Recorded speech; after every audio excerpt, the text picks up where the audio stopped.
next we have to do is other modes of nutrition in plants. Okay, so we have discussed the chapter up to the photosynthesis part, and also we have discussed the synthesis of plant food other than carbohydrates. Now we are moving towards the topic. The first is the heterotrophic nutrition. The first is the heterotrophic nutrition. Here we have discussed that what are the autotrophs, what are the heterotrophs that prepare their own food are called autotrophs, that get the food from the other source or any plant or animals, that is called the heterotrophic nutrition. Okay, so it depends. So in this mode of nutrition, the organism depend on the other plant and animal, okay, for getting the food, and it is called the heterotrophic nutrition.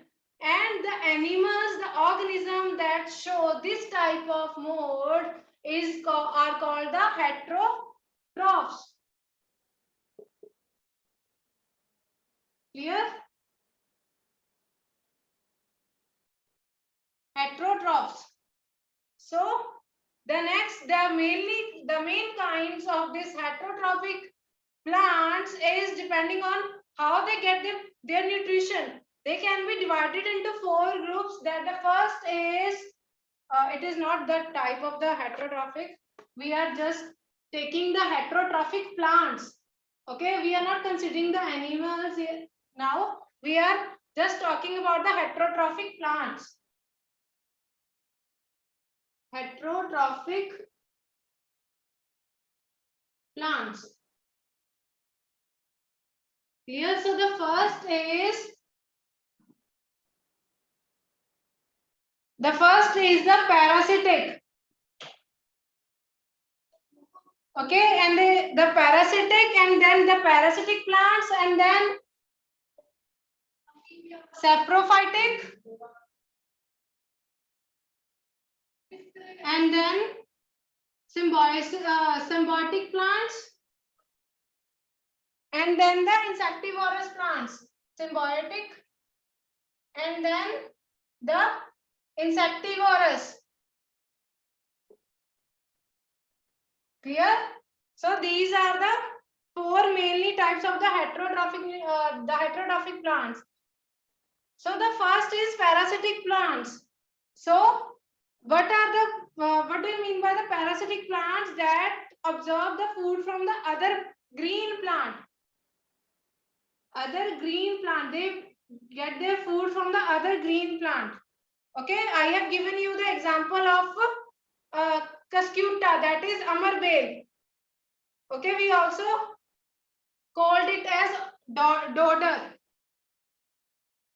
or Cuscuta. In Hindi we call it as amarbel. Okay,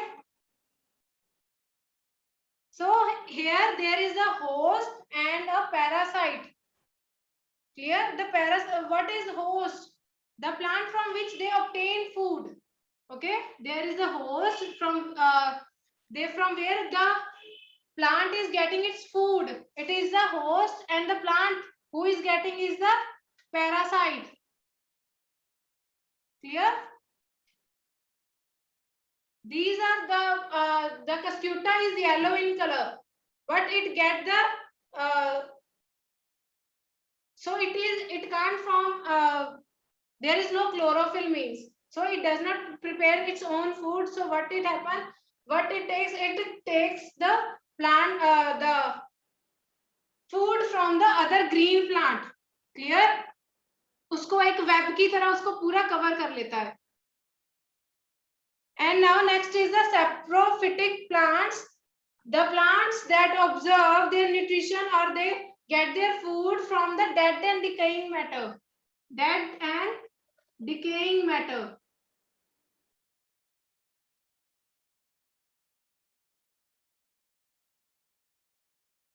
Here, so for example, it is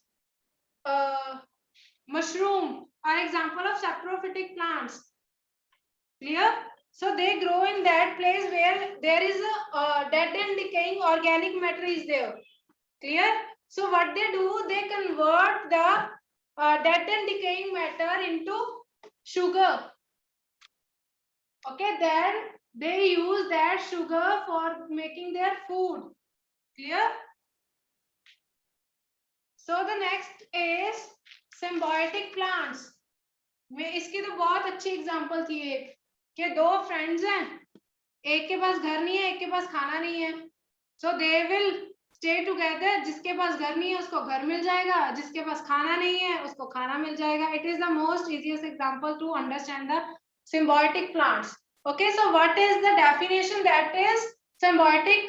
It is a type of relationship, okay, where the two organisms associating with each other, means they live with each other, and they get the mutual benefits.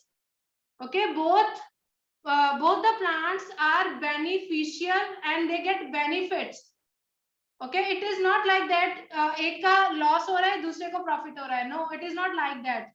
Clear? So they are living in a mutually beneficial manner. Clear? The example is of lichens, yes, in which the alga and fungi grow, and they are in symbiotic relationship with each other. And the next example is the most common is the leguminous plants and the bacterium called rhizobium. Okay, it is the bacterium rhizobium and the leguminous plants and leguminous plants. Clear? These are in mutual relationship with each other.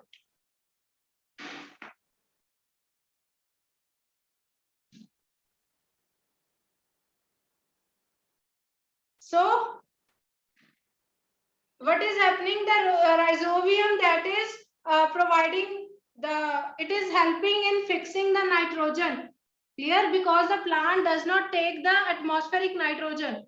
So the rhizobium bacteria is fixing that nitrogen. So it is doing the work of nitrogen fixation.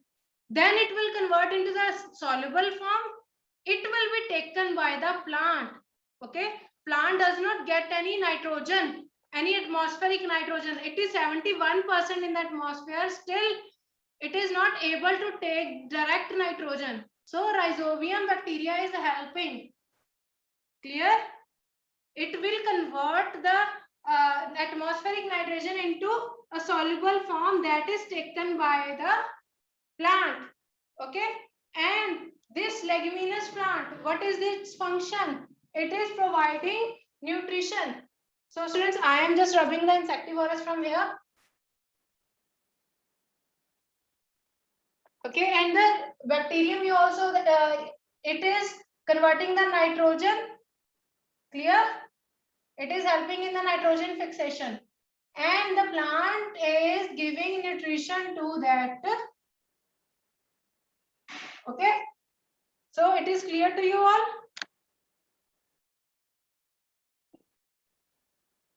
So next we will discuss the fourth type, that is insectivorous. I am rubbing all the things, okay, because there is no space left for the fourth type. So the next fourth type is of the insectivorous. That means they eat insects.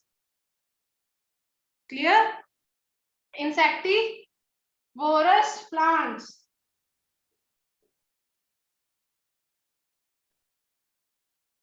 So these are the plants that get some of the most of the nutrients by eating that insects.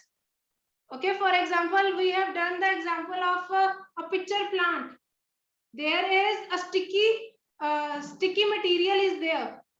जो उसमें एक बार trap हो जाता है, then it is not able to go back. Clear?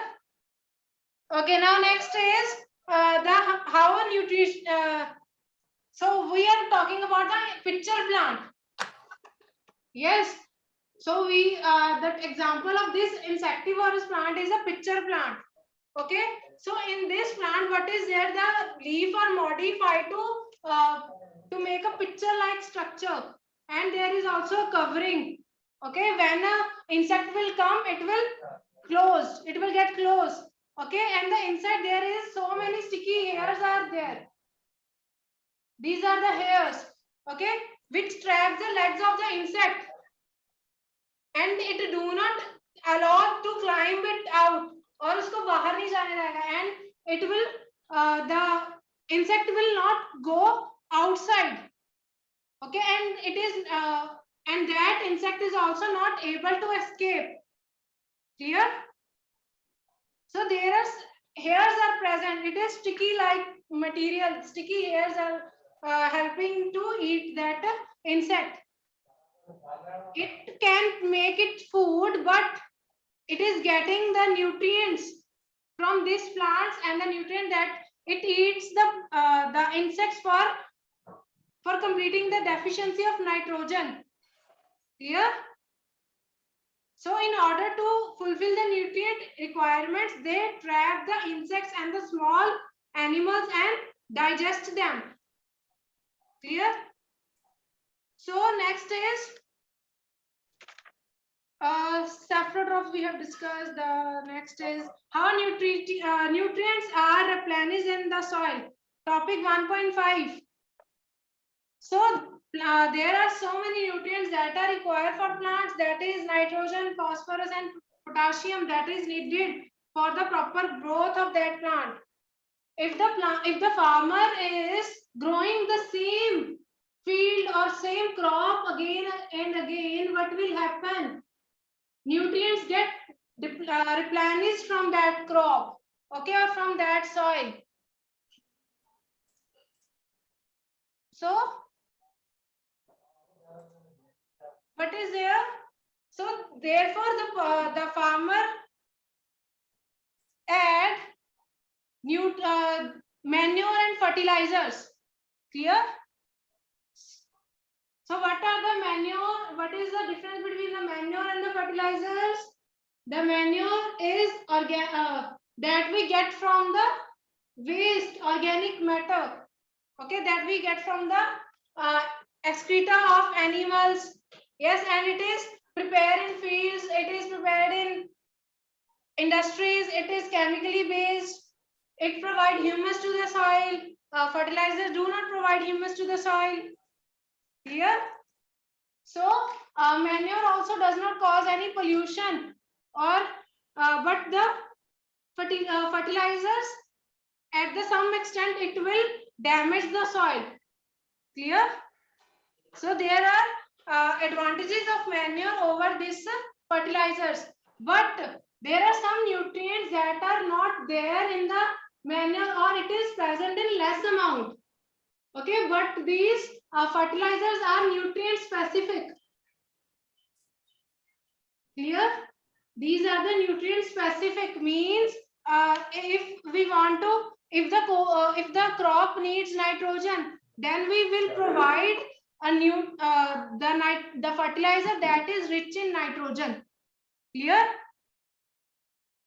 Now next is the usually crops require nitrogen and nitrogen.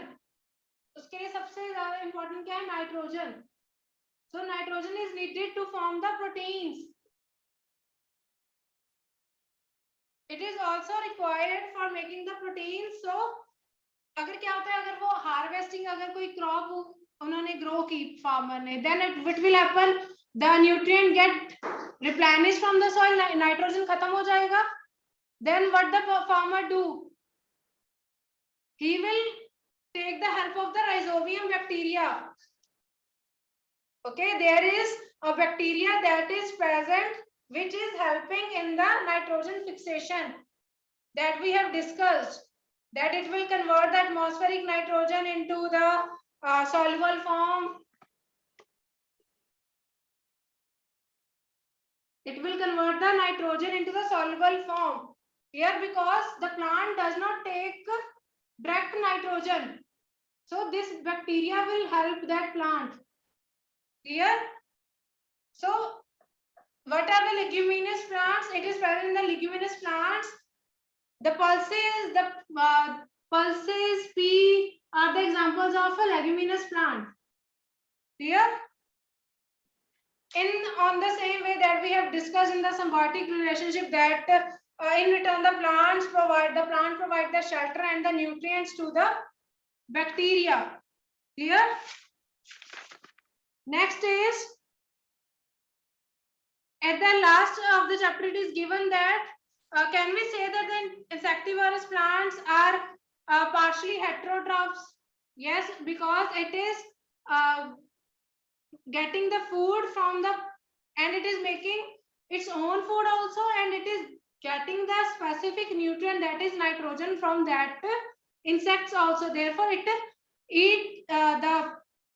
eats the other insects. Clear? This plant is doing the photosynthesis, but to fulfill the specific nutrient, that is nitrogen, it eats that insect. Clear? So we have completed the chapter. We have revised every topic from it. Students, if there is any doubt, you can ask me. Activities.